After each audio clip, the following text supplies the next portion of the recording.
Assalamualaikum dan salam sejahtera. Nama saya Yalan Daniel Haris bin Saringi, bernombor matrik 68501.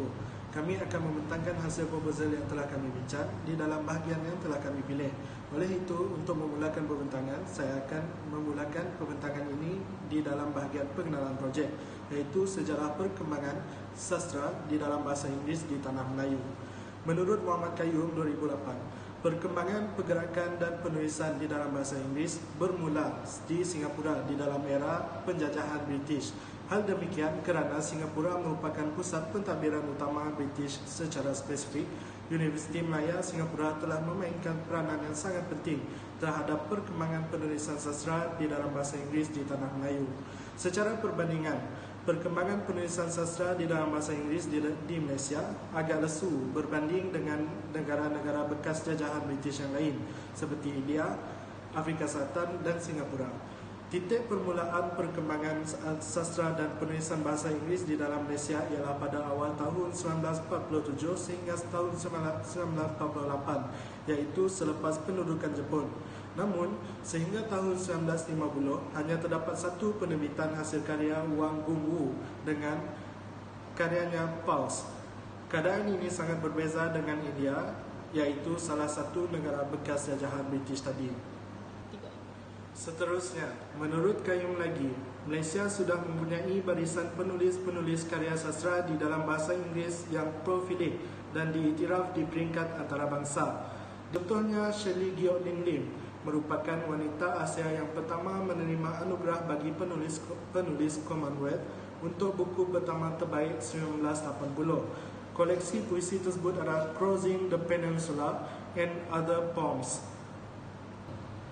Namun, terdapat juga penulis-penulis karya sastra di dalam bahasa Inggeris di barisan kedua sebagai pemangkin kepada perkembangan sastra bahasa Inggeris di Malaysia. Mereka ialah Adi Bahamin, Nirmala Ragavan, Cik Husna Azhari, Chua Guat Eng Rahman Rashid, Karim Raslan, Amir Muhammad dan Dina Zaman. Namun, pencapaian mereka hanya terhad untuk genre buku sahaja. Contohnya, Chua Guat Eng dan Rahman Rashid hanya menyelah di dalam bidang kewartawanan sahaja, sementara Karim Raslan, Amir Muhammad dan Dina Zaman menyelah di dalam bidang fiksi, puisi dan drama. Manakala Adi Bahamin dan Nirmala Ragavan pula adalah penulis yang mengungguli bidang penulisan dui bahasa yang memberi impak yang ketara di dalam penambahan koleksi penulis karya sastra di dalam bahasa Inggeris di Malaysia. Kajian kami ada 3. Yang pertama, mengenal pasti tema-tema dalam karya-karya penulis baharu Malaysian Literature in English. Yang kedua, menganalisis bagaimana tema ditonjolkan dalam karya penulis baharu Malaysian Literature in English. Dan yang ketiga, mengkaji perbezaan antara tema karya yang ditonjolkan oleh penulis baharu Malaysian Literature in English. Tujuan projek. Projek ini bertujuan untuk mengkaji sejarah pembentukan dan perkembangan sastra nasional Malaysia dengan memfokuskan kepada sastra terpinggir, iaitu Malaysian Literature in English. Manakala skop kajian ini adalah bertujuan untuk mengkaji sejarah pembentukan dan perkembangan sastra Malaysia dalam bahasa Inggeris. Bagi permasalahan kajian pula ialah kajian yang pernah dilakukan oleh kajian lepas mengenai kajian Malaysian Literature in English. Ini adalah berfokuskan kepada menganalisis kegagalan sastra Malaysia dalam bahasa Inggeris dalam mengekalkan momentum untuk bergerak seiring dengan aktiviti kesusastraan yang lain seperti Singapura dan India. Kajian ini berfokuskan kepada tema trend tematik dalam tradisi. Di dalam trend tematik, dalam tradisi ini mempunyai tema kemiskinan dan perbezaan kelas yang ditengahkan. Watak lelaki secara terperinci dalam karya belum dikaji oleh mana-mana tokoh sastrawan Malaysia dalam sastra Inggeris. Seterusnya, antara penulis Malaysia dengan penerbit antarabangsa untuk menunjukkan korelasi yang belum dikaji oleh para penulis.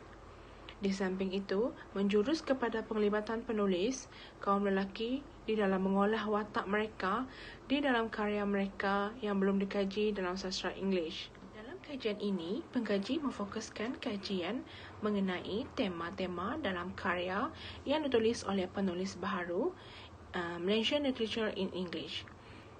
Akhir sekali, pengkaji ingin mengkaji perbezaan antara tema-tema karya yang ditunjukkan oleh penulis baharu Malaysian Literature in English. Tinjauan literature.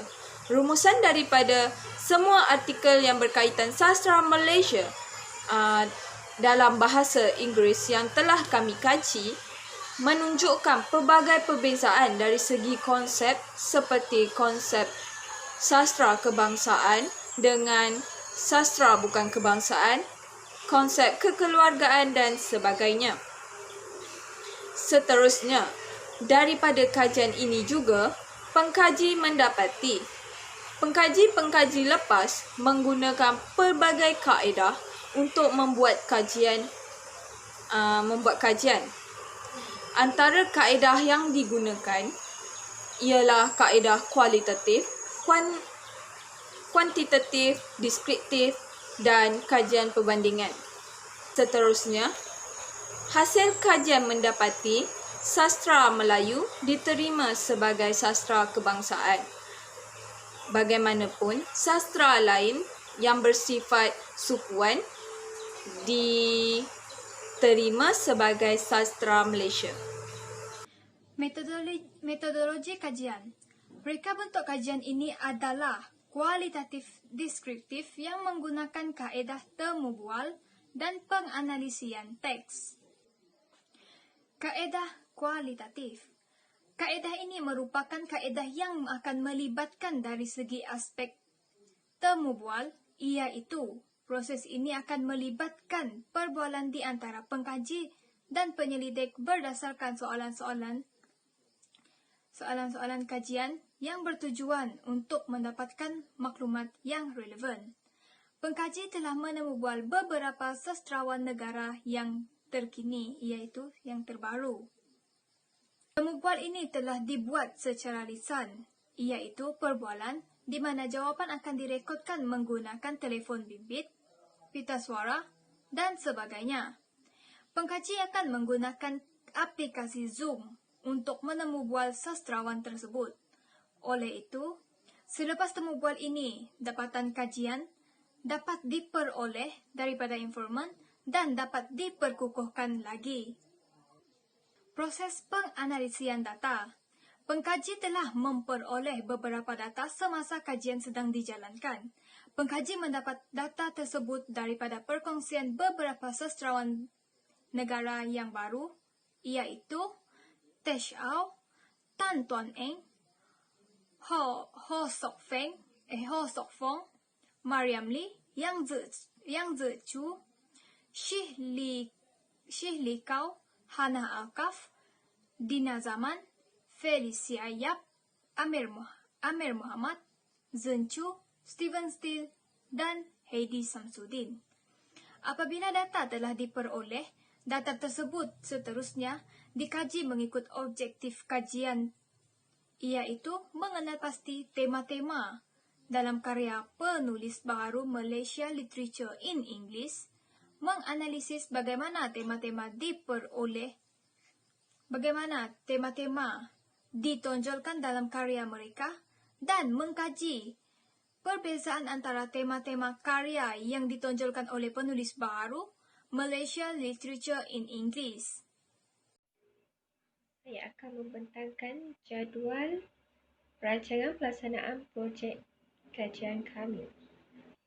Pada minggu ke-8, kami telah menerima arahan tugasan dan seterusnya kami mencari artikel yang berkaitan dengan tajuk kajian kami.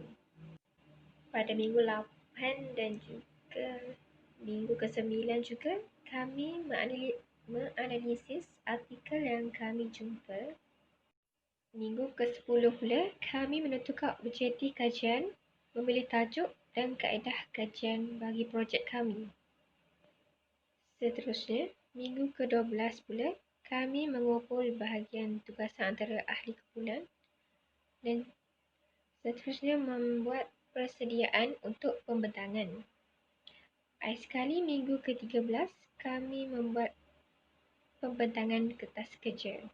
Seterusnya, untuk cartakan pelaksanaan projek kalian, pada minggu ke-8, kami menerima arahan dan seterusnya mencari artikel atau kajian lepas yang berkaitan dengan tajuk kajian kami.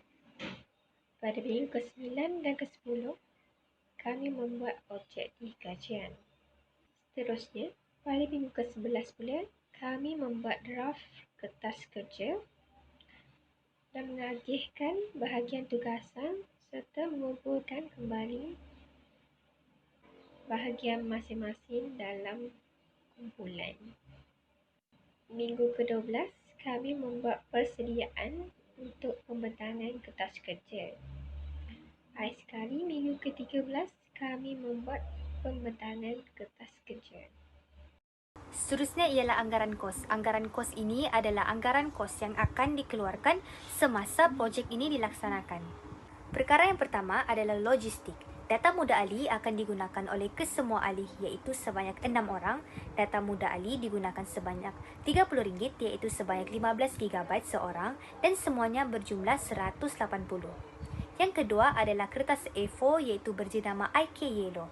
Kertas A4 ini dianggarkan sebanyak RM50 sekotak sahaja. Selain itu juga, buku-buku daripada penulis-penulis yang akan ditemu-bual ini akan dibeli melalui pembelian atas talian iaitu Shopee, Kinokuniya Malaysia, Carousel dan Silverfish Books. Pembelian buku ini berharga RM559.44 termasuk kos penghantaran. Rencam bagi anggaran kos ini ialah sebanyak 5% iaitu RM419.48.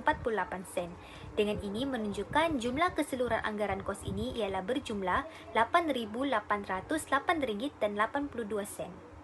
Jangkaan akhir yang boleh dikenal pasti di dalam sastra terpinggir Malaysian Literature in English adalah seperti berikut.